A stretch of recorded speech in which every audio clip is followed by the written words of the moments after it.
So the commenter said, wait, I thought Obama was Kenyan. He descends from American slaves. Yes. Yes. And it's in a whole way nobody knew. This did not make news coverage, okay? I don't know why it didn't, but so the New York Times did a piece, right?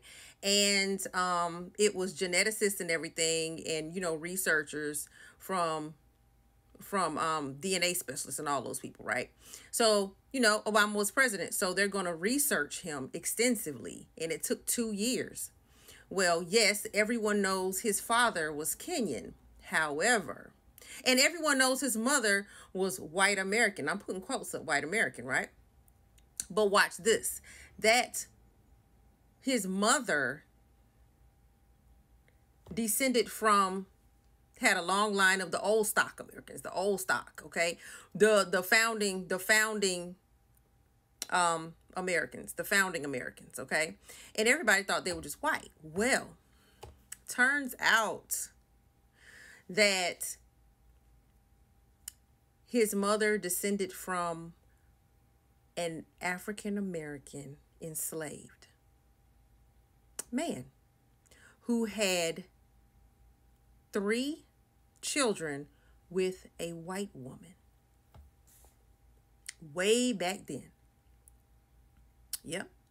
And because the woman was white, was not enslaved. He was enslaved. She wasn't enslaved. Therefore, all of that family lineage was free. Because we all know that you have to have an enslaved mother in order to be enslaved. She was free. And she was white.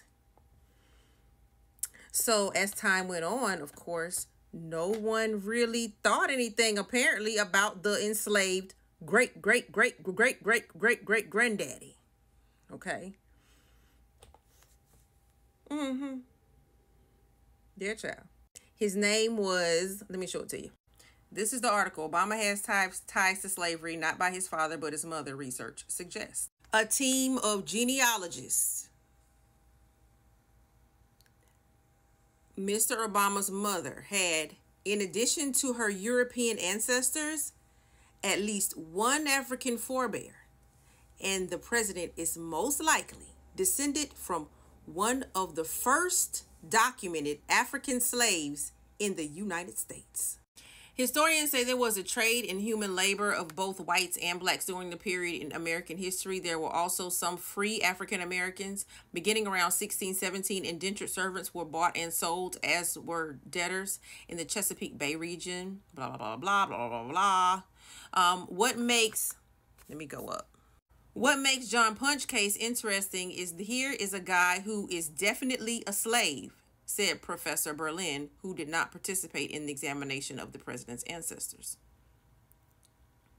The Ancestry team used DNA analysis to make the connection, and it was also combed through marriage and property records to trace Mr. Obama's maternal ancestry to the time and place where Mr. Punch lived.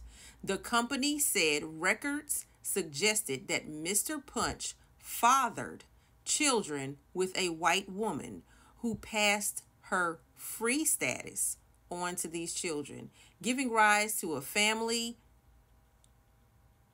of a slightly different name, the Bunches, that ultimately spawned Mr. Obama's mother, Stanley Ann Dunham. Now, Punch and Bunches. Now, if you're African American, you should know that we have variations of our names because of slavery, right? So we would either alter our names altogether or change a letter or a couple letters to make it sound or be spelled differently. This is what happened in Obama's ancestry. His great grandfather, Mr. Punch, they changed it to Bunches to disconnect. Then later, everybody thought they were white. Oh, imagine that. That's me adding in, okay, because that's not an article. That's obviously what happened, because when you do a name change like that, that means that you're shifting. Back in the day, they would be like, okay, boom, we got to change our name so we won't have any connection. That was their father. We sort of stumbled across it, said Anastasia Harmon, the lead researcher. We were just doing general search into the president's family tree, and we started digging back in time. We realized that the Bunch family were African American. See what I'm talking about? The Ancestry group traced two major Bunch family branches. One that lived as white and stayed in Virginia for generations, and another that left for the Carolinas. In North Carolina, the Bunches were recorded as mulatto in early records, and their descendants are also the president's cousins, baby. The president's cousins, honey.